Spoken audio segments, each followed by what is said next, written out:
I am Michael Ramirez with the Disneyland Resort Public Relations team. I hope everyone enjoyed our celebration earlier.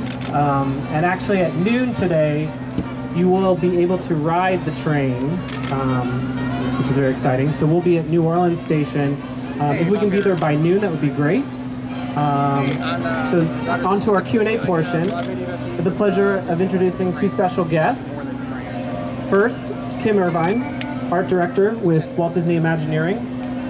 Kim leads a diverse team of Imagineers who oversee the constant care and enhancement of Disneyland Park. For this project, she was instrumental in the design of the stunning new enhancements to the Rivers of America and the Disneyland Railroad. Second, Zsolt Hormay, a creative executive, also with Walt Disney Imagineering. Zsolt is a world-renowned expert in the design, creation, and construction of themed environments. Specifically for this project, he was responsible for the design and installation of the beautiful rock formations, water features, and environmental construction.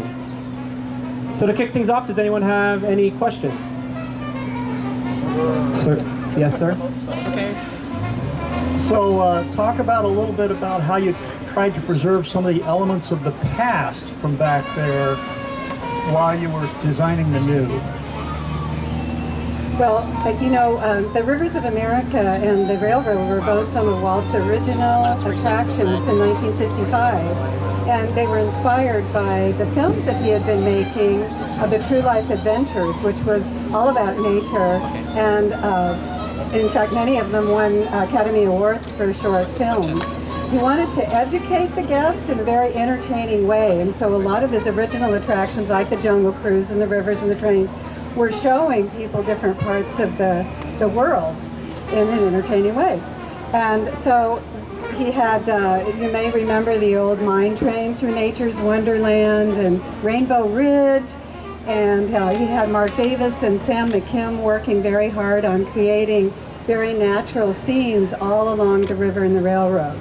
With the, so we remember Bear Country with the scratching bears and the moose and the Native American village, all of those things, except for Bear Country, because we did a Bear Country down here.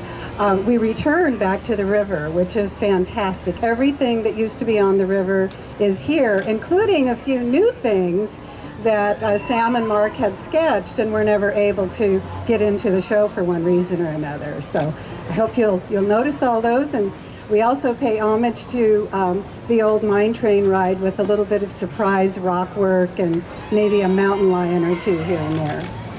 And also, if I may add, the challenge was from a placemaking, standpoint to, like, Kim was explaining, to really respect and cherish the old, history behind everything, but adding a new element, it was challenging to how to blend the two so nothing looks like a part and it all blends together. But I think that we're very successful with the colors and the textures and the geology to make sure that it flows, throughout the whole new attraction and the old existing ones. Thank you. You can see the construction of what we believe is going to be Star Wars land. How is the landscape going to incorporate that, if you will? Well, I mean, after all, we are in a theme park, so it's really, really difficult to just kind of cover up everything from every angle, but we're going to try very hard to have the landscape do the work for us, especially from these angles, and at the same time, completing the future project so it looks, finished and beautiful from any parts of the park. That was one of the driving things for our design of the river and the railroad, was not to be able to see in the new land, and for the new land not to see into the old land.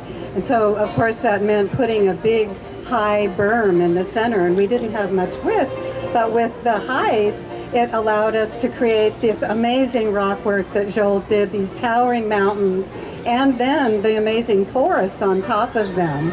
And therefore the train is able to traverse up at a height and over the river for the first time with, by the way, 5 new waterfalls, which is pretty amazing to get waterfalls back in the park. Yeah, we're very, very pleased with the way they turned out. You know, waterfalls can be tricky, but we feel that these are really one of the most beautiful ones we have done. So we're pretty happy about that.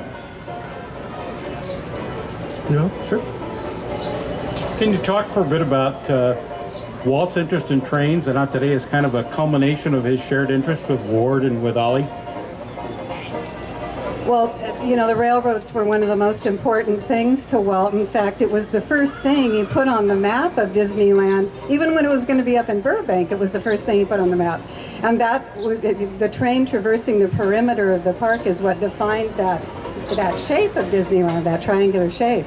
So we know how important it was and how much, you know, he adored trains. And what's very cool is how John Lasseter and the new animators have carried on that tradition of the passion for the railroad. And also, with the new layout that we just completed, this is going to be the first time when the train actually will take a left turn to complete the, you know, the circle around Disneyland, which is kind of cool. Our poor engineers have had to practice that over and over.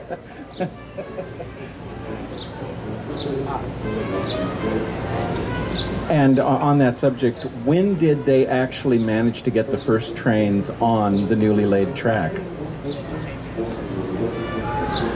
Well, you know, they've been practicing for quite a few weeks now. I don't know exactly when, but there was, you know, quite a bit of testing, adjusting. We had to actually alter the track a couple of times, because you never know when you're getting it exactly right. An amazing team of railroad track layers, which I've never watched that process happen before, and it was absolutely fascinating. But I think the engineers are really enjoying this new trek through the wilderness. It's really a science, actually, if you just dig into the whole process of maintaining, building, you know, trains. It's really amazing process. Very intriguing. Anyone else? I have one question, actually, because I love the story of the four rivers. Can we tell a little bit about kind of how the distinct areas are represented? Well, Walt had called this the Rivers of America, and it was kind of a culmination of all rivers together. And about 10 years ago, we had an opportunity when we did a big landscaping rehab to actually create 4 different rivers. We go through the Mississippi, then into the Columbia, then the Missouri, and then the Rio Grande.